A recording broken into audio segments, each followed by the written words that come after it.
विवाह भी हो गया, तो फिर ससुराल पक्ष के लोग कैसे, कहीं अच्छा नहीं रख रहे तो चिंता, अब क्या होगा बेटी का। इस प्रकार से चिंता ही चिंता। राजा, असुर संगीत नगर के राजा मैं, जो दैत्य नाम से प्रसिद्ध थे, उन हेमवती रानी और मैं राजा को एक पुत्री रत्न की प्राप्ति हुई। उस पुत्री रत्न को पाकर के वे राजा रानी बहुत प्रसन्न थे। उत्सव कराए गए और नगर में चारों तरफ खुशहाली का माहौल हो गया। ऐसा लगने लगा कि कन्या की उत्पत्ति नहीं हुई, साक्षात लक्ष्मी ही अवतरित हो गई है और संपूर्ण समृद्धि को उसने हमें प्रदान कर दिया है। उस मंदोदरी कन्या के आते ही संपूर्ण चारों तरफ पृथ्वी पर शांति और सुख का वेदन सभी जीवों को होने लग गया। ऐसी शुभ लक्षणों से सुसज्जित वह कन्या, जिसका नाम राजा मैंने मंदोदरी रखा, वह मंदोदरी की उत्पत्ति हुई। लेकिन जैसे जैसे कन्या वृद्धि को प्राप्त होती है, माता पिता चिंतित होने लग जाते हैं। अपनी बाल क्रीड़ाओं से माता पिता को संतुष्ट करते हुए और वृद्धि को प्राप्त होती हुई वह कन्या एक दिन नव यौवन को प्राप्त हो गई। और जैसे ही वह युवती, वह कन्या यौवन को प्राप्त हुई, रूप, लावण्य, सौंदर्य और अंगोपांगों से परिपूर्ण हो गई। वह कन्या नहीं, ऐसा प्रतीत होता था कि कर्म ने, विधाता ने सारी जो उत्कृष्ट वस्तुएं होती थी उनको ही इकट्ठा करके, उनको मिला करके ही उस शरीर की रचना की है। विधाता मतलब कोई भगवान नहीं, कोई परमात्मा नहीं। विधाता मतलब नाम कर्म, विधाता मतलब आयु कर्म, और कोई विधाता नहीं होता। न कोई शरीर को जन्म देने वाला विधाता होता, न कोई तुम्हें तरंच में पटकने वाला, न कोई मनुष्यों में पटकने वाला, कहीं कोई ऐसा विधाता कोई नहीं होता। विधाता तो होता है, पर विधाता किसी की रचना नहीं करता है। यहाँ विधाता का अर्थ लिया है उसका जो कर्म था, नाम कर्म की प्रकृति, सब शुभ नाम कर्म की प्रकृतियां उसके पास थी। क्योंकि अशुभ नाम कर्म की प्रकृति जिनके पास होती है, वे जीव लूले लंगड़े होते हैं, अंधे काने होते हैं, बहरे होते हैं, अंगोपांगहीन होते हैं, जिनके पास अशुभ नाम कर्म की प्रकृति होती है। और जिन जीवों के पास शुभ नाम कर्म की प्रकृति होती है, वे जीव, चमड़ा वही होता है, चमड़ा वही होता है। उसी चमड़े में उसी चमड़े से एक आकर्षित होता है, उसी चमड़े से एक उससे दूर भागता है। चमड़ा वैसा ही है, वही है। जिस चमड़े के अंदर बैठी हुई आत्मा में शुभग नाम कर्म काम कर रहा होता है, अपने आप लोग उससे आकर्षित होते हैं। इस चमड़े के अंदर बैठी आत्मा में जिसके पास सुस्वर नाम कर्म का उदय होता है, अपने आप उसकी तरफ लोग भागते हैं। जिस इस चमड़े के अंदर बैठी जिस आत्मा में यशा कीर्ति नाम कर्म का उदय होता है, उसका यश अपने आप चारों तरफ फैलता है। वो घर में भी बैठा रहे तब भी उसका अपने आप यश फैल जाता है। कुछ ना भी करे तो भी लोग आकर उसका यशगान गाते हैं। और जिस जीव का अयशाकृति नाम कर्म का उदय है, वह जीव कितना भी अच्छा कार्य करे, चमड़ा वही है, चमड़ा वही है। उसी के अंदर बैठा हुआ जीव अपयश को प्राप्त हो जाता है, अच्छे कार्य करने पर भी अपयश को प्राप्त हो जाता है। ये सब नाम कर्म की प्रकृतियां हैं, नाम कर्म की प्रकृतियां काम कर रही हैं।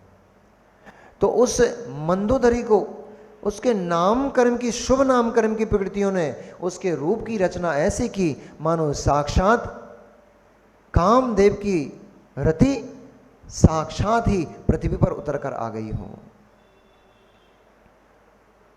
ऐसा रूप, ऐसा लावण्य कि स्वयं कामदेव भी उसको देख करके और बेवल हो जाए, वासना से भर जाए, ऐसा उसका रूप लावण्य। ऐसी उस मंदोदरी को जब रूप लावण्य को पिता मैंने देखा तब चिंताग्रस्त हो गया। और जैसा कि मैंने कहा, चिंता धीरे धीरे घोलती जाती है, शरीर को क्रश कर देती है। भरा पूरा पुष्ट शरीर भी चिंता में पड़कर सूखी लकड़ी के समान हो जाता है। ढलते हुए शरीर को महारानी हेमवती ने देखा। उन्होंने कहा, हे नाथ, ऐसा पृथ्वी पर कौन सा अशुभ समाचार है अथवा ऐसी कौन सी आपत्ति आपके ऊपर आने पड़ी है? मैं देखती हूं आप दिनों दिन बहुत क्रश होते चले जा रहे हैं, आपकी आभा मंद होती चली जा रही है। क्या मुझे इस योग्य भी नहीं समझते कि अपने हृदय की बात को मेरे समक्ष प्रस्तुत करें, अपने हृदय की बात को मेरे साथ बांटें? क्या अब आप मुझसे प्रीति नहीं रखते हैं? पहले तो आप हर बात को मुझे बता दिया करते थे, लेकिन अब मुझसे आपको छुपाने लग गए हैं। मैंने कहा, हे देवी, ऐसी कोई किसी शत्रु का कोई उपद्रव नहीं है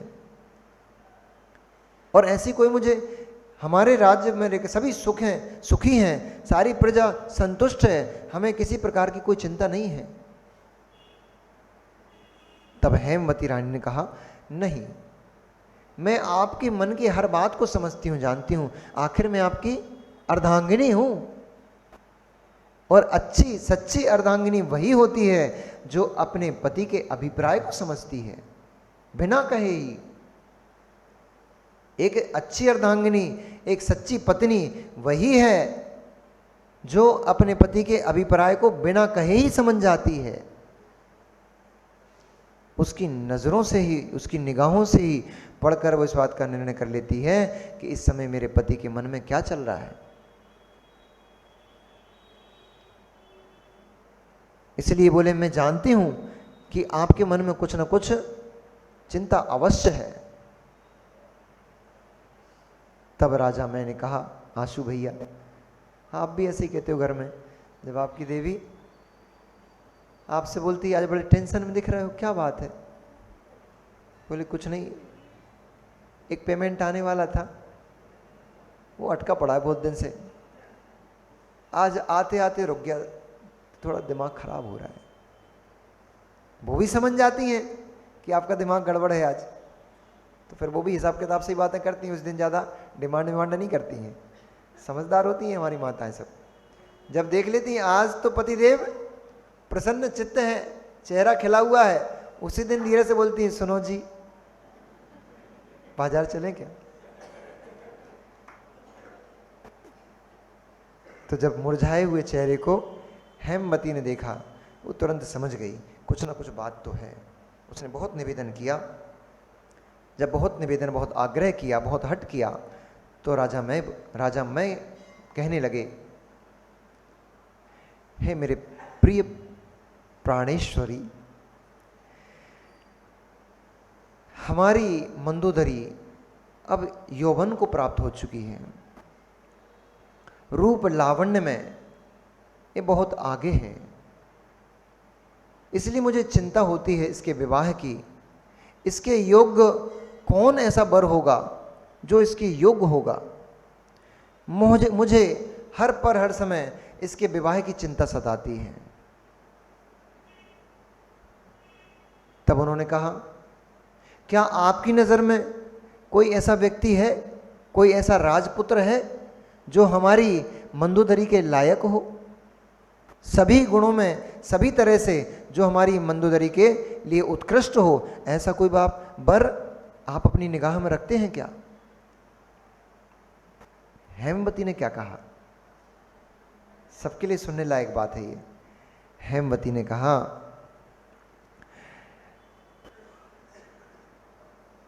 हे युगश्रेष्ठ, कुलवंती कन्याएं अपने पति के चरण अनुगामी होती हैं। जो श्रेष्ठ कुल में उत्पन्न कन्याएं हैं वे अपने पति के आगे नहीं बोलती हैं, वे अपने पति के आगे गमनागमन नहीं करती हैं, वे अपने पति के आने पर बैठी नहीं रहती हैं। सुनते जाना भैया, अब तुम्हारी व्यवस्था हम जमा दे रहे, तुम टेंशन नहीं लो। बाजू में ही बैठी, मैं ज्यादा ताली मत बजाना, नहीं अभी तो घर जाके क्लास लग जाएगी। तुम्हारी व्यवस्था हम बनाए दे रहे हैं, और हम नहीं बनाए दे रहे हैं, ऐसी कुलवती कन्याओं की व्यवस्था आगम में कही गई है। मैं अपनी तरफ से कुछ भी नहीं जोड़ रहा हूं इसमें। आचार्य भगवंत रविशरण स्वामी जी ने स्वयं ही ऐसा लिखा है, उनके ही शब्दों को मैं आपके सामने प्रस्तुत कर रहा हूं। उन्होंने अपने ही शब्दों में लिखा है कि कुलवती कन्याएं कभी बाजारों में घूमते नहीं मिलती हैं, कुलवती कन्याएं सिर खोलकर नहीं चलती हैं, कुलवती कन्याएं अपनी पूर्ण मर्यादा में जीती हैं, श्रृंगार नहीं करती हैं, और श्रृंगार करती भी हैं तो सिर्फ अपने पति को रिझाने के लिए श्रृंगारित होती हैं, ना कि अन्य बाहर के किसी व्यक्ति को रिझाने के लिए अपना श्रृंगार करती हैं। कुलवती कन्याएं अपने अंगों का प्रदर्शन नहीं करती हैं, अपने अंगों को ढककर रहती हैं। कुछ भी हो, आपने मुस्लिम संप्रदाय से एक चीज सीखना चाहिए। उनकी जो स्त्रियां होती हैं उनको पर्दा नशी बोला जाता है। मुस्लिम संप्रदाय में जो स्त्रियां होती हैं उनको पर्दा नशी बोला जाता है उर्दू में। क्यों? वे कन्याएं, वे लड़कियां, वे युवतियां अपने संपूर्ण अंगों को पूर्ण रूप से ढककर बाहर गमन करती हैं, कभी भी ऐसे कटे पटे वस्त्रों को पहनकर नहीं चलती हैं जो अशोभनीय होते हैं।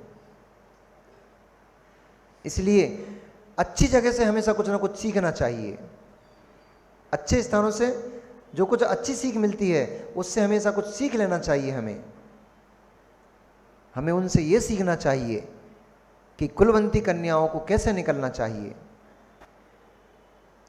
आपके पैर की उंगली दिख जाए ये अच्छी कन्याओं की निशानी नहीं है। आपके हाथ का उंगली का नाखून दिख जाए किसी पुरुष को, ये कुलवती कन्या की निशानी नहीं है। कुलवती कन्या अपने पूर्ण अंगों को ढककर चलती हैं, प्रदर्शित नहीं करती हैं। इसलिए हे आर्यश्रेष्ठ, आपका जो निर्णय होगा वही निर्णय मेरे लिए उचित है और श्रेष्ठ है, क्योंकि पति की अनुगामी होती हैं पत्नियां। इसलिए मुझे मालूम है जिस वर को आप चुनोगे वही मंदोदरी के लिए योग्य होगा। सुन रही हो बहनों?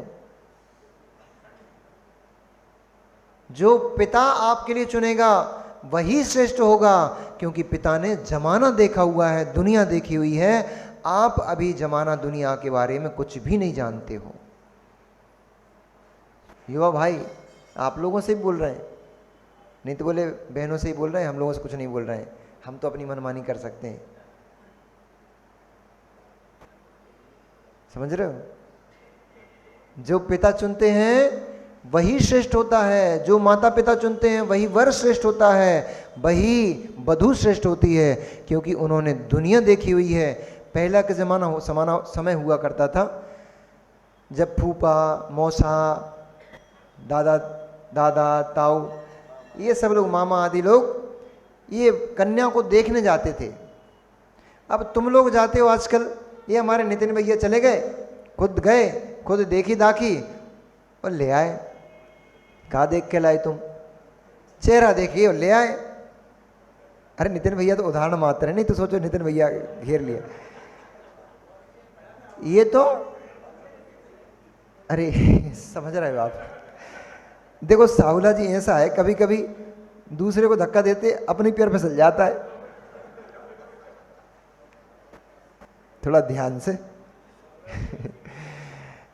इसलिए आप देखने चले गए, आपने कुछ नहीं देखे, केवल नाक नक से देखे, उसका रूप सौंदर्य देख के लेके बटोर के ले आए। कल से आपका घर बर्बाद हो गया। बे मेहमान जब देखने जाते थे, इधर बुजुर्ग लोग भी बैठे ना, प्रदीप जी बहू देखने गए थे कि मोड़ा को पहुंचा दो तो तो जब आप भोजन कर रहे थे तो आपने कहा था ना कि बिटिया के हाथ से पूड़ी पहुंचाओ, नहीं कहा तो क्या मतलब के गए थे फिर आप? वो दादाजी बैठे बुजुर्ग, दादाजी कभी बिटिया देखने गए थे बेटे के लिए अथवा भांजे भांजी किसी के लिए, तो पूड़ी बिटिया से क्यों मंगाई थी? पानी बिटिया से क्यों मंगाया था?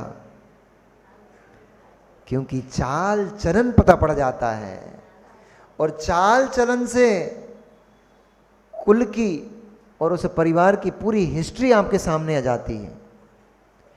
बिटिया हिरण की तरह चौकड़ी भर के चल रही है या सारस की तरह एक एक पग को नीचे देख कर चल रही है, इससे पता पड़ जाता है बिटिया के लाज लक्षण कैसे हैं।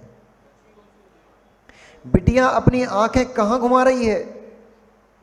भवन में चारों तरफ आंखें घूम रही हैं, जो मेहमान आए हैं उनको ताक रही है, या अपनी लज्जा से निगाहें नीचे किए हुए है? इससे पता पड़ जाएगा बिटिया गुणवंती है कि गुणहीन है। अब बता दे रहे हैं आपको सब। अब जाओ बिटिया देखने तो रूप रंग अकेले देख के मत आ जाना। अब तो रूप रंग में सब गया, अब तो क्या देखते हैं, कितने दे रहे हो, ये बात करो। लड़की वड़की तो बात की बात है, जैसी हो सब चलेगी, लड़की वड़की जैसी हो सब चलेगी, तुम तो बात करो कितने दे रहे हो। धन देखने लग गए हो, इसलिए धर्म नष्ट होता चला जा रहा है तुम्हारा। धन देखने लग गए हो। पहले कुलवंती कन्याएं आती थी तो संतान जो होती थी उसमें धर्म कर्म के संस्कार डालती थी, कथा कहानियां सुनाया करती थी। अब बिटिया भी मूवी देख रही है और उनकी बिटिया भी मूवी साथ में बैठ के देख रही है, और दोनों एक ही मूवी में बलगर सीन देख रहे हैं। अब क्या पिता, क्या माँ, क्या बेटी, सब नक्की हो गया है। बेटियां माता पिता से, हम अपना बता रहे हैं, हम तो बहुत पुराने नहीं हैं, मतलब बहुत जूने पुराने नहीं हुए, अभी बीच वाले कहलाए, मतलब मिडिल एज वाले कहलाए।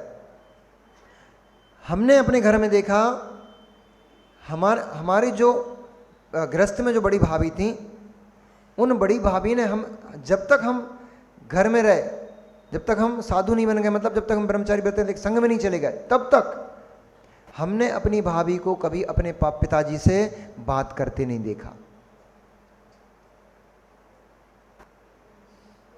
यहां तक कि यदि मां घर में नहीं होती थी अथवा कुछ काम कर रही होती थी, ऊपर होती थी, और भाभी पिताजी को भोजन कराती थी, तो सामने जाके कभी वो थाली में परसती नहीं थी।